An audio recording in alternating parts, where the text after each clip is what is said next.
la mayoría de las personas lo que nos dijeron es que preferían poder permanecer en casa y en su pueblo hasta el final. Entonces se constata que efectivamente está ese deseo también en el entorno rural, o al menos en aquellos en los que estamos trabajando. Pero luego, cuando les preguntábamos si pensaban que existían recursos sociocomunitarios suficientes en su pueblo para hacerlo posible, para poder permanecer, ahí la mayoría de la gente respondía que no. Es decir, creen que no existen recursos suficientes para poder permanecer en su casa.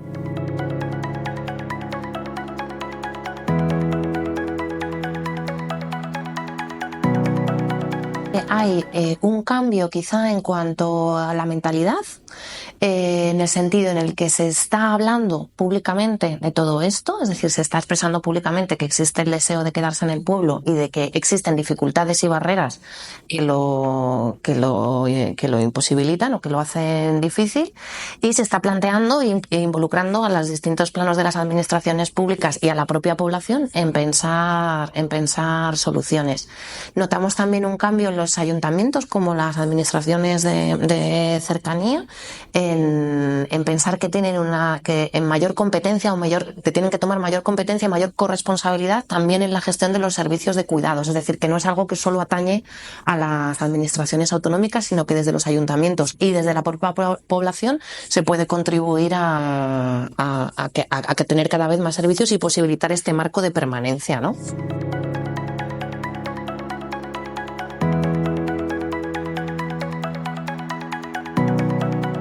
Que en toda la primera parte del proyecto, que ha tenido que ver con la elaboración del diagnóstico, los planes de acción y con formación de los grupos motores, han sido actividades de trabajo de campo, de investigación social, muchas de ellas de tipo participativas. Y luego ya la puesta en marcha de lo que son las iniciativas pilotos de nuevos servicios de cuidados y apoyos, diría que hay como dos paquetes. Uno que tiene que con la puesta en marcha de servicios de cuidado y apoyo tipo sociosanitarios, pues actividades de terapia ocupacional, de fisioterapia, talleres de psicología, de podología, este tipo de actividades que se están llevando a cabo. Y por otro lado, otro paquete que tiene que ver con la dinamización propiamente dicha, es decir, con la creación de nuevos espacios de socialización, de encuentro y de ocio significativo. Y dentro de eso, pues han entrado en juego cuestiones como la jardinería terapéutica, talleres de diferente tipo, de arte terapia, de escritura creativa, que se llama susurradores de versos, aquagym. O sea, que dentro de esto han entrado un montón de actividades propuestas en la mayoría de los casos por las propias personas mayores, y que cumplen con el objetivo, por un lado, de fortalecer los vínculos comunitarios, el índice de sentido de comunidad, de fortalecer la red social para las personas mayores.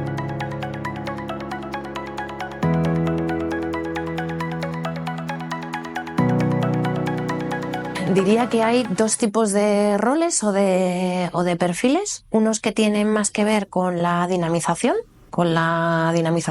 comunitaria, conexión comunitaria, o con la dinamización del voluntariado en uno de los casos,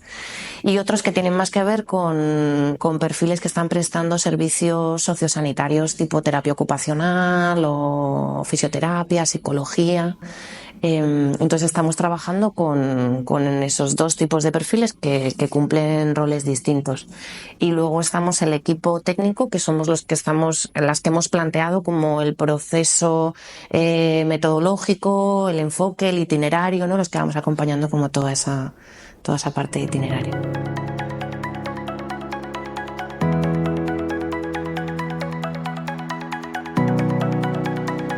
Por un lado, las personas que se están beneficiando de los servicios de los nuevos servicios de apoyo y cuidados, sin duda está siendo importante para ellas, porque están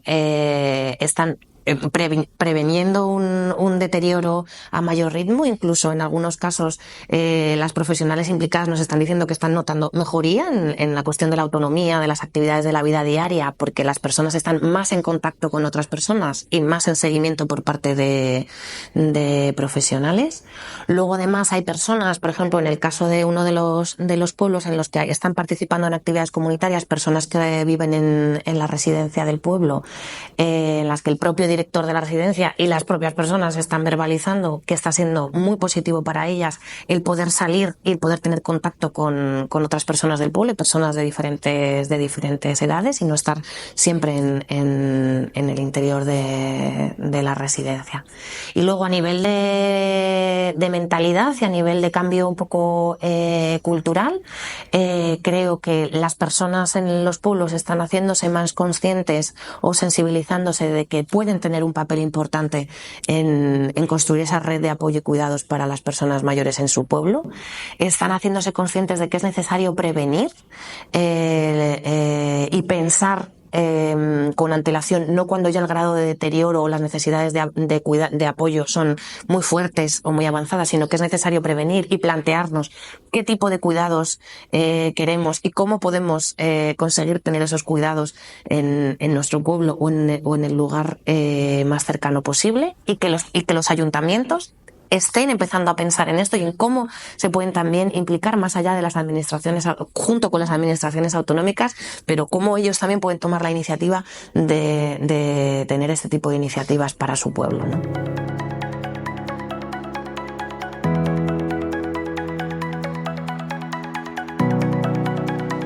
El enfoque metodológico, tanto en los principios como en las técnicas, sí que se basa mucho en el proceso de IAP, de investigación, acción participativa,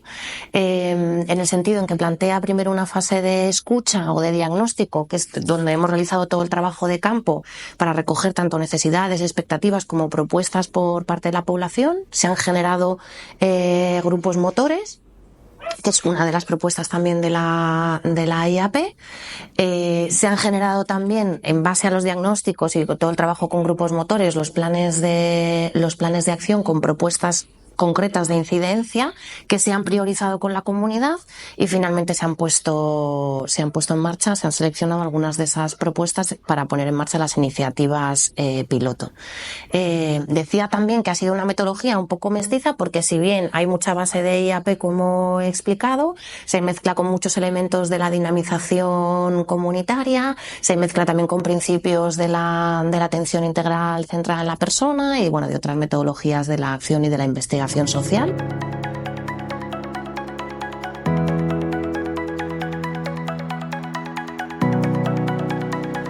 Sí, totalmente. De hecho, por ejemplo, en el propio trabajo de campo ha habido técnicas que hemos realizado en algunos lugares y otros no. O sea, que en algunos hemos visto que el grupo focal o el grupo de discusión era una herramienta muy útil, en otros han sido más talleres participativos o entrevistas con la gente o derivas o visitas. O sea, que hemos ido adaptando las propias técnicas de terreno y y un poco el itinerario de trabajo no solamente a las características de cada lugar, pero que tenía que ver con la cultura asociativa y comunitaria que hay en cada lugar. En los lugares en los que hay más, hay cosas que hemos podido llevar más lejos, ¿no? O empujar más. En lugares donde hay menor cultura de lo comunitario, pues ha habido que plantear las cuestiones o los itinerarios desde otro lado.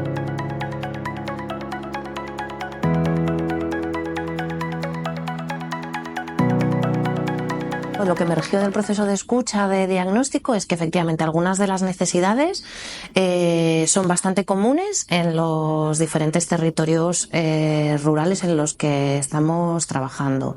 Por ejemplo, una característica común es que la mayoría de los servicios sociosanitarios y sociocomunitarios están muy centralizados en los lugares más grandes, es decir, hay como dentro de la comarca o del territorio hay alguno de los pueblos que es un poco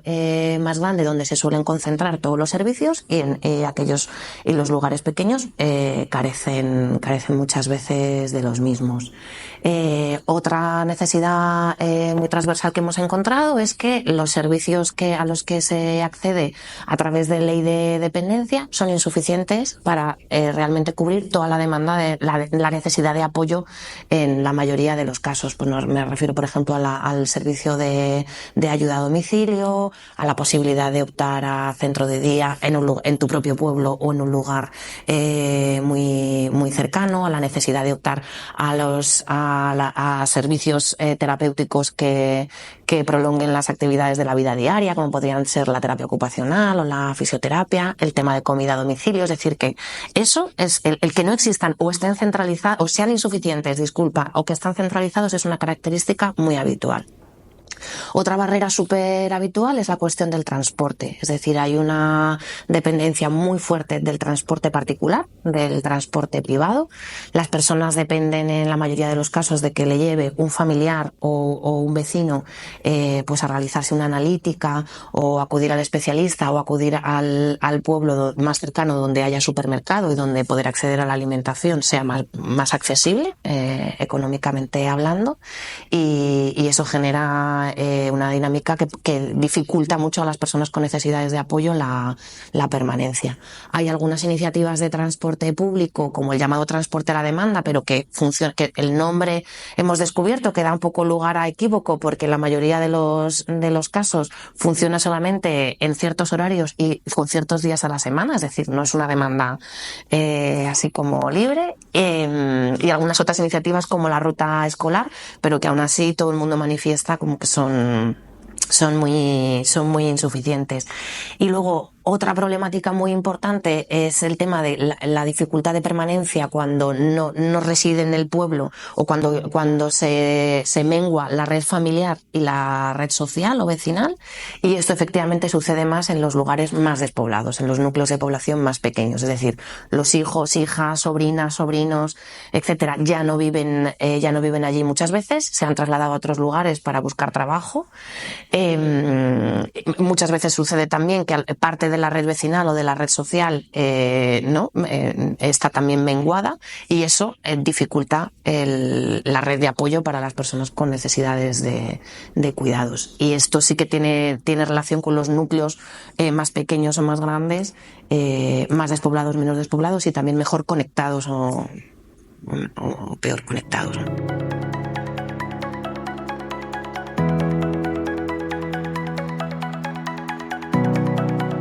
Esto lo estamos trabajando fundamentalmente, diría que con 3 agentes. Por un lado, con los grupos motores que se han conformado en varios de los pueblos, que son grupos motores formados específicamente para esta cuestión, es decir, para pensar en servicios de cuidado y apoyo en materia de envejecimiento y dependencia. Por otro lado, con las asociaciones ya existentes, asociaciones de mayores, asociaciones de jubilados o de mujeres, etcétera. Y por otro lado, con los propios ayuntamientos, en esta cuestión que decíamos antes de trabajar con los ayuntamientos una mayor corresponsabilidad y una mayor asunción de competencias en esta materia, ¿no? En materia de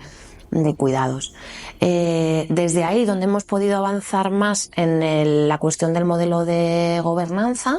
pues ha sido, por ejemplo, en uno de los lugares con el grupo motor, hemos acompañado el proceso de constituirse en asociación, y actualmente de acompañar también en incluso la gestión y organización de la asociación, para que puedan ir cogiendo con una parte también como formativa, para que puedan ir cogiendo un mayor grado de gestión de los servicios o iniciativas que se están poniendo en marcha, en concurso de búsqueda de financiación. Tiene que ver con un lugar en el que la cultura comunitaria y asociativa tenía un mayor peso ya, un mayor arraigo, y ya tenían referentes incluso en el pueblo donde la piscina pública la gestiona una asociación. Entonces, la existencia de esos referentes asociativos o comunitarios en la gestión hace que estas cuestiones de gobernanza se puedan mirar como con más realismo, ¿no? O con más posibilismo. En aquellos lugares donde no existe esta cultura, pues el trabajo hacia esa gobernanza público-comunitaria está siendo un poco más lento, pero también estamos intentando intentando avanzar en ello a través, como decía, de asociaciones que ya estaban constituidas y a las que estamos planteando, por ejemplo, que asuman esta parte de gobernanza y que haya personas, por ejemplo, del grupo motor que se integren en alguna de estas asociaciones ya constituidas, y luego la parte de los ayuntamientos.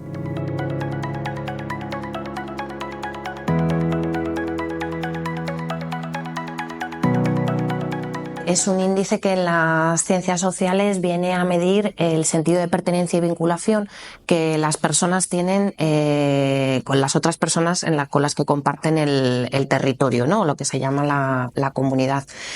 Bajo la idea de que cuando ese índice, o bajo la hipótesis o la premisa de que cuando ese índice es más fuerte, más sólido, eso tiene un impacto muy positivo sobre la vida de las personas que habitan en esa comunidad, pues a un montón de niveles, porque se piensa que las necesidades de la persona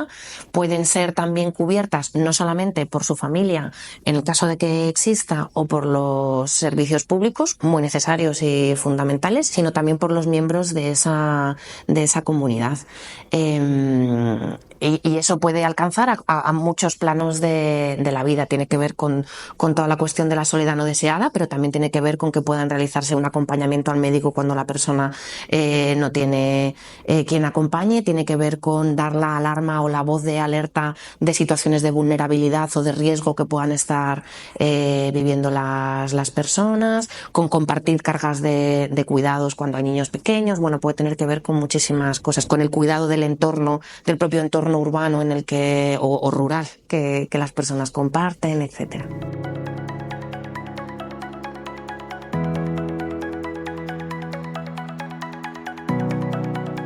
Yo diría que hay una mayor, o sea, que como la existencia de los servicios de apoyo y cuidados, como decía, está más centralizada o es menor en determinadas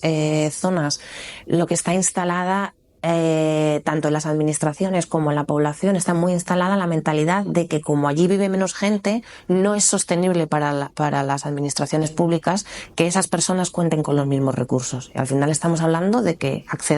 que tienen menos derechos, porque una persona en Madrid o en Valencia o en Bilbao puede acceder a esos servicios de apoyo en su ciudad, en su distrito. Y muchísimas personas que viven en los pueblos no pueden hacerlo. Esta es la mentalidad que está instalada. Entonces lo que tenemos que pensar es qué modelos pueden posibilitar que esto sea posible y que sea sostenible. Y de ahí la apuesta por estos modelos de gobernanza público-social, porque creemos que la implicación de asociaciones y comunidades en la gobernanza de estos recursos puede hacer que sea sostenible y que sea posible.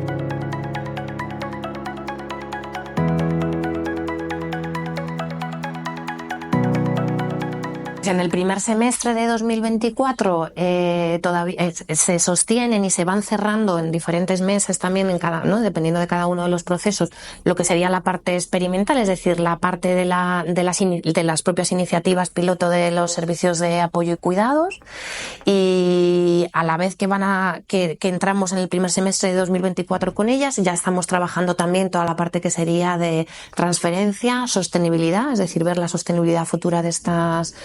estas iniciativas, mucha formación y acompañamiento a los grupos motores y a los ayuntamientos para ver cómo puede ser esa continuidad cuando no esté allí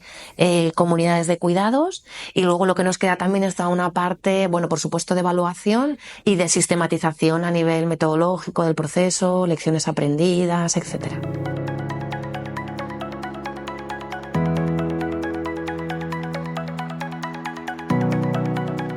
Sí, por supuesto, adaptándolo a cada realidad, a cada contexto, en función de muchas cosas, también de los recursos y de la población, de las redes existentes, pero con adaptaciones y demás, sí lo creemos.